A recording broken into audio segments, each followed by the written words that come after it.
Bloomberg Technos Ramadan Sparks Podcast, sebuah persembahan spesial di bulan Ramadan 2025. Berkolaborasi dengan Kode Marketing bersama Sandi Uno and Friends, kami hadir dengan obrolan inspiratif, tren bisnis dan inovasi yang menyala di bulan penuh berkah ini. Jangan lewatkan setiap episodenya. Saksikan hanya di Bloomberg Technos. Assalamualaikum warahmatullahi wabarakatuh. Kembali lagi di segmen gue bersama Pak Sandi Uno Ramadan Spark, tapi beliau akan membukanya dengan pantun. Untuk balas pantun yang tadi. Oke, siap. Oke. Jualan online tiap hari. Cakep. Pakai e-commerce biar makin laris. Cakep. Bisnis amanah jadi jati diri. Cakep. Pelanggan loyal, untung pun manis. Cakep. 10.000 orang. Selamat datang kembali Pak Sandi. Thank you. Kali ini kita akan masuk ke hal yang lebih ke Pak Sandian. Jadi sosok Pak Sandi banget. Sosok Pak Sandi ini kan tidak lepas dari ekonomi kreatif ya Pak ya. Tentunya juga dengan prestasi di bidang ekonomi kreatif khususnya pada saat Bapak menjabat jadi Menparekraf kemarin. Boleh dong Pak sedikit cerita sama kami Pak soal potensi dulu deh Pak ya Ekraf dalam negeri ini. Potensinya yang luar biasa karena kita ini udah ada undang-undangnya, Undang-Undang Nomor 24 tahun 2019 yang mapping potensi, mempetakan potensi ekonomi kreatif di 17 subsektor. Wow. Jadi mulai dari yang paling obvious adalah pada bulan Ramadan ini kuliner, fashion, kriya, itu yang paling dominasinya sampai 70-an% daripada ekonomi kreatif. Tapi 30% yang lain juga sektor-sektor yang bertumbuh sangat cepat. Seperti aplikasi, permainan, televisi, radio, kita bicara desain, interior design, kita bicara music, fashion, dan banyak sekali perkembangannya untuk ekonomi kreatif. Di tahun 2024 yang lalu, saat saya masih bertugas, ekonomi kreatif menyumbangkan sekitar 8% daripada GDP kita. Jadi ekonomi kita ini tertopang 8% oleh ekonomi kreatif. Ini bertumbuh terus. Gitu. Dan di 8% ini kita 3 besar dunia. Jadi nomor 1 Amerika, nomor 2 Korea, kita udah nomor 3 Indonesia, nomor 3. Berarti Southeast Asia kita lead ya Pak ya? Untuk ekonomi kreatif, yes, by far leading. Total ekspornya sekitar 25 miliar dolar dan karena banyak sekarang kan badai PHK. Nah, ekonomi kreatif ini justru menambah lapangan kerja dan per hari ini ada 25 juta lapangan kerja di sektor ekonomi kreatif di 17 subsektor ini. Dan mereka sangat tangguh ya. Jadi potensinya ini sangat besar. Buktinya nih kita lihat aja misalnya di film Amerika punya Hollywood, Korea punya drakor, K-drama. Kita sekarang punya drama horor. Jadi dan horor kita ini memberikan kontribusi sehingga hampir 65% dari screen kita dan 70 juta penonton kurang lebih tahun ini nonton film Indonesia. Jadi kita udah jadi tuan rumah di negeri sendiri. Sama Thailand udah kalah Pak Thailand atau? Kita jauh lebih leading dari segi size-nya ya, karena market kita kan jauh lebih besar daripada Thailand.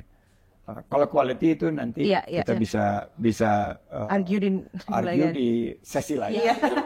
Yang kedua, musik. Misalnya musik Amerika punya jazz, punya hip hop dan lain sebagainya. Korea punya K-pop. K-popnya, itu dangdut Pak. Nah kita punya dangdut dan genre musik yang sangat luas. Kita ada dangdut K-pop, ada juga yang musik-musik sendu yang sekarang lagi. Dan beberapa artis kita di Spotify itu raja gitu. Iya sih, itu benar. Jadi kalau ngomong mengenai streaming, Indonesia itu ininya market terbesar buat streaming, juara kita. Dan lain sebagainya gitu. Kuliner, mereka punya hamburger, pizza, apa segala macam, pizza Italia. Tapi dia punya fried chicken misalnya, Korea punya bulgogi, kita juga punya makanan nasi goreng, kita punya gado-gado misalnya. Ini yang bisa kita kembangkan gitu. Masih dilanjutkan ya, masih puasa sayang. Makanya, just to get your attention. Jadi potensi tapi banyak tantangan. Nah, saya membangun dulu, saya membangun OKOC. Sekarang udah tambah besar, tapi gimana caranya? Mereka udah startup untuk scale up.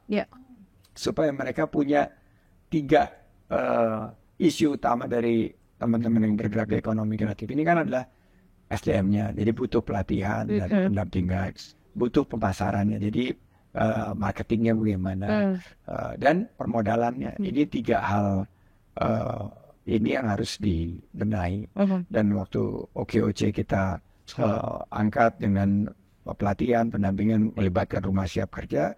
Sekarang kita di bulan Ramadan ini kita ngeliat, salah satu untuk mendorong aspek peningkatan scale-nya, peningkatan size-nya dari teman-teman ini adalah melalui teknologi. Makanya kita melaunching Muslim First. Ini adalah di bulan Ramadan ini nilai-nilai luhur yang kita bisa dapatkan dari baik keislaman kita, itu kita bisa aplikasikan ke dunia usaha kita. Gitu pemikirannya. Wow. Jadi part yang paling krusial dari ngomongin ekonomi kreatif itu kan gimana akhirnya orang-orang yang ada di Indonesia tuh sadar bahwa ini tuh potensinya gede, tapi kalau nggak diselesaikan dengan solusi-solusi yang juga kreatif ya Pak ya, Betul. itu akan sulit untuk scale up tadi ya Pak. Ya, scale up itu kan loncatannya, lompatannya. Karena kalau kita itu aja, akhirnya kita nggak bisa menciptakan peluang usaha yang lebih dan lapangan kerja yang banyak. Jadi makanya saya selalu bilang bahwa scaling up itu lebih sulit tantangannya daripada kita to startup. Startup itu fase pertama, tapi untuk scale up itulah kita butuh berikan bantuan teknologi, marketing. Nah, ini yang saya selalu bilang, upskilling, reskilling, dan new skilling. Skillnya itu harus terus ditingkatkan, harus terus diperkuat, dan ada skill-skill baru itu mereka harus dapat. Gitu. Nah, melalui teknologi ini, salah satu yang akan kita dorong melalui Muslim First. Karena ekonomi kreatif kan berubah terus, kuliner. Enggak, ya ada sih ya kuliner yang bakal laku terus gitu. Tapi kan selalu mengikuti perkembangan. Misalnya Ramadan ini yang lagi hits apa gitu loh. Apa Win? Fusion between Korean food dish with warteg. Warteg misalnya. Itu merupakan peningkatannya. Terus kalau fashion apa Ramadan lalu dibandingin Ramadan ini. Ini kan fashionnya juga berubah. Iya, betul. Kalau dulu mungkin konsepnya baju koko biasa, tapi sekarang mungkin ada kolaborasinya sama batik atau sama apa. Betul. Nah, ini yang harus terus kita dorong para pelaku ekonomi kreatif. Pak, ini terkait UMKM, Pak Sandi ini kan sebagai orang yang dikenal penggerak di suara UMKM harus naik kelas. Ya akhirnya pada amplifikasinya ini kan dijadikanlah UMKM ini sekarang juga dikenal sebagai tulang punggung ekonomi negara ya. Yang mau ditanyakan adalah Pak, dengan kondisi saat ini, badai PHK dan sebagainya, itu mimpi itu masih possible nggak ya? Justru UMKM sekali lagi menjadi juru selamat, menjadi juru penyelamat. Karena kan PHK, ingat gak dulu waktu kalian masih mungkin terlalu muda, Asian Financial Crisis, banyak yang di PHK. Waktu Krismon, itu akhirnya UMKM yang tumbuh gitu. Mereka mulai usaha, mulai dari dulu ada namanya kafe tenda gitu. Terus para profesional yang di PHK itu bikin usaha-usaha gitu. Dan akhirnya sebagian ada yang jadi dan jadi usaha yang besar. Waktu COVID, UMKM ini nyelamatin. Jadi tulang punggung UMKM. Nah sekarang di 2025 ada kesulitan PHK. Ini UMKM karena 97% lapangan kerja kita yang berkontribusi untuk menciptakan lapangan kerja itu UMKM. 65% dari ekonomi kita UMKM. Jadi fokus pemerintah ke depan untuk membesarkan UMKM ini akan sangat membantu penciptaan lapangan kerja kita. Karena bukan usaha-usaha besar. Usaha-usaha besar itu akan masuk sendirinya jika ada regulasi dan insentif yang tepat. Betul. Tapi yang nanti akan menopang penciptaan lapangan kerja itu justru UMKM. Secara regulasi ataupun yang lain deh Pak, apa sih yang Pak perlu touch up gitu Pak, supaya ini lebih accelerate begitu sih? Untuk UMKM dan ekonomi kreatif, saya melihat bahwa peran regulasinya itu bukan semata di penciptaan iklim usaha yang kondusif saja, tapi udah harus kita berkolaborasi untuk memberikan peningkatan sisi human capital atau kekuatan SDM dari para UMKM kita, sehingga UMKM kita lebih agile. Yang kedua, mau nggak mau, bahwa market kita ini kan market yang sangat besar, bukan artinya anti produk asing, tapi harus mendorong marketing untuk produk-produk bangga buatan Indonesia. Yes, sorry. Cintailah Produk Indonesia. Dan pemerintah udah bikin kan platform bangga buatan Indonesia, ini harus diterusin. Onboarding 30 juta UMKM sudah masuk ke dalam program bangga buatan Indonesia. Ini jangan sampai miss nih. Ini udah dilakukan mungkin 10 tahun terakhir, jangan sampai berhenti. Dan ketiga, pada saatnya dan di beberapa titik fase perkembangan UMKM itu mereka butuh permodalan. Nah, per hari ini hanya sedikit, hanya kurang lebih, belum lumayan banyak sih.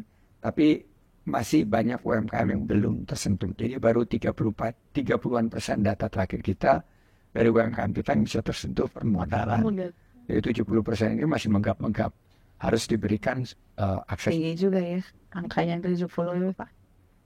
Berarti kata menggap-menggap ini kan mereka tuh butuh ada funding. Iya, karena funding itu kayak oksigen, makanya istilahnya itu menggap-menggap karena mereka karena cash kan cash is king. Yes, it is a king. Cash is king. And cash flow itu kayak your blood circulating. Yes. Jadi di dalam sebuah bisnis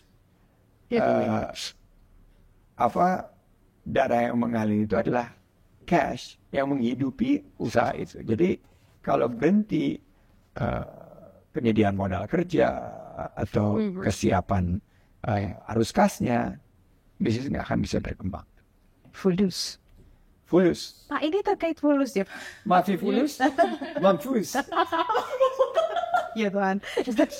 Pak, terkait dengan tadi Pak, ini funding tadi. Ini kaitannya sama perputaran uang yang ada saat ini. Ini mungkin Pak Sandi boleh sekalian nih. Saya sebagai awam nih suka bertanya sih Pak. Ini saat ini kan pemerintah juga jor-joran ya untuk mengejar funding dari luar juga ya Pak ya, FDI. Sebenarnya itu dalam konsep Islam tuh boleh ini nggak sih Pak? Dalam nilai Islam yang kayak gini nih sebenarnya gimana sih Pak? Boleh banget. Justru kan bagian daripada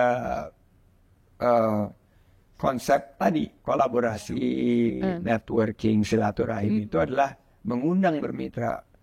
Dalam Islam sangat dibuka peluang itu banyak sekali. Dalam bermuamalah itu kita bermitra, joint venture misalnya. Ya, tapi dalam prinsip-prinsip ekonomi syariah tentunya. Salah satunya dengan mengajak mereka berinvestasi di sini. Jadi mereka menanamkan modal bisa di pasar keuangan melalui saham, atau bisa langsung di ekonomi real ekonomi dengan membuka pabrik misalnya, terus bisa membuka cabang di sini, mencari peluang. Nah, ini sangat-sangat dimungkinkan, apalagi pasar Indonesia besar. Dan buat kita sebetulnya untuk bisa berkembang kita harus membuka, karena modal masuk dari luar negeri itu bukan hanya membawa uang, tapi membawa teknologi, membawa etos kerja. Mungkin dari saudara-saudara kita dari Jepang misalnya kita belajar etos kerja, kerja keras misalnya gitu loh. Terus dari Amerika kita belajar kerja cerdas. Terus dari mungkin dari Singapura kerja tuntas. Tapi dari Arab kerja ikhlas. Kita kerja mah jangan. Nah, jadi makanya 4 itu kerja keras, kerja cerdas, kerja tuntas, dan kerja ikhlas. Nah, itu konsep menurut saya yang kita bisa dapatkan juga dengan kemitraan kita dengan negara-negara lain. Itu Pak Sandi banget tuh. Berarti kan sebenarnya nggak ada masalah sama konsep mencari. Iya, jangan alergi lah intinya ya. Management Yes. apa ya? Iya, mengelolanya harus dengan ya jangan sampai mereka hanya masuk di sini di pasar keuangan yang kita sebut hot money gitu, masuk naik begitu itu jual keluar gitu. Boleh juga mereka masuk ke dalam trading seperti itu, tapi lebih banyak harusnya didorong bahwa mereka melihatnya itu dalam konsep ESG. Itu konsep-konsep yang environmental friendly, ada aspek keberlanjutan lingkungan, ada aspek sosial, yaitu menciptakan lapangan kerja, meningkatkan kesejahteraan. Itu ada aspek governance. Ini yang tadi saya bilang, disiplin dengan peningkatan best practice, tata kelola. Gimana sih ngelola usaha yang baik? Governance-nya seperti apa? Gitu. Menarik. Berarti kalau kita tarik benang merahnya dari percakapan hari ini tuh banyak banget Silver bullet. Iya, kayak PR-nya ya, untuk sampai pada titik ekonomi kreatif yang menjadi tulang. Betul. Bukan tulang rusuk ya Pak ya. Untuk ekonomi. Jadi baik bercandanya ya. Jadi kalau misalnya kita anak-anak muda nih Pak, kita kan juga kalau ditanya suka produk lokal, kita suka produk lokal Pak. Cuman nggak semua orang punya purchase power untuk akhirnya membeli dan mengapresiasi produk lokal Pak, dari sisi harga dan kompetisi harganya. Saya sampaikan nih, kita punya research terbaru bahwa masyarakat kita suka produk lokal. Secara, dan walaupun ada embel-embel produk lokal itu kualitasnya jelek dan lain sebagainya, tapi ternyata mayoritas daripada masyarakat kita suka produk lokal. Nah ini tambahan juga, dan suka produk-produk yang ramah lingkungan. Wow. Terutama Gen Z. Yes. Dengan syarat, apa coba syaratnya? Apa tuh? Apa? Oke. Apa syaratnya? Affordable price Pak. Exactly. Oh, you're very smart ya. Sulit ya Pak, kadang-kadang. Jadi orang kan kadang-kadang produk lokal, kan kita berpihak kepada ekonomi lokal. Ada premiumnya dong, minta. Nah, ada yang mau bayar premium. Mereka mau ini justru yang terjangkau, bukan murah loh, terjangkau, affordable. Jadi kuncinya itu. Jadi untuk hard to implement affordable price with the Indonesian market. Iya. Tapi saya udah lihat ya, produk sepatu yang saya pakai ini produk lokal kan, itu harganya udah terjangkau. Dan ya udah hampir semua yang kita pakai udah ada versi lokalnya gitu. Jadi walaupun kita nggak menutup bahwa nggak boleh ada produk impor, tapi ya dengan daya beli kita yang mungkin masih terbatas, kita bisa melakukan empowerment of ekonomi lokal dengan menggunakan produk-produk lokal. Pak, sektor ekraf yang akan jadi favorit dalam beberapa tahun ke depan apa Pak yang akan berkembang secara pesat? Gaming sih, ini yang gede banget. Makanya Bloomberg Technos kan.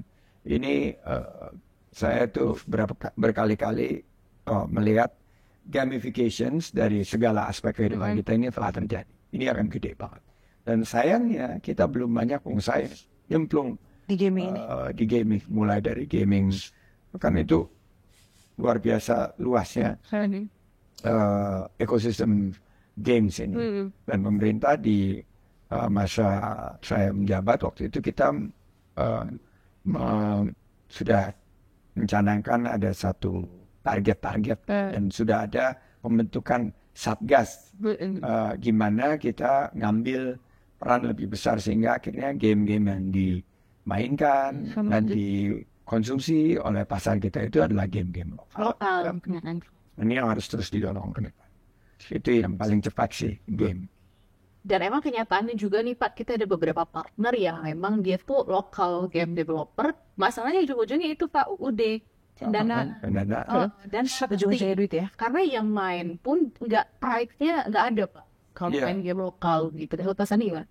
Sebetulnya game kita nggak kalah loh. Kalau kita lihat, saya kan bawa ke bantu para game developer ini untuk marketing ke Gamescom misalnya di Cologne di Jerman gitu, atau Tokyo Game Show kemarin, atau di Hong Kong. Nah, semua tertarik sama game-game kita dan baik. Jadi kita jangan sampai punya inferior complex bahwa game kita kalah game kita oke. Nah, memang masalah pendanaan ini menjadikan sebuah tantangan tersendiri. Nah, kemarin pemerintah sudah menerbitkan PP 24 juga, PP nomor 24 tahun 2022, bahwa ke depan perbankan bisa atau institusi pembiayaan bisa memberikan pendanaan berbasis IP. Jadi game-game ini kan IP, intellectual properties.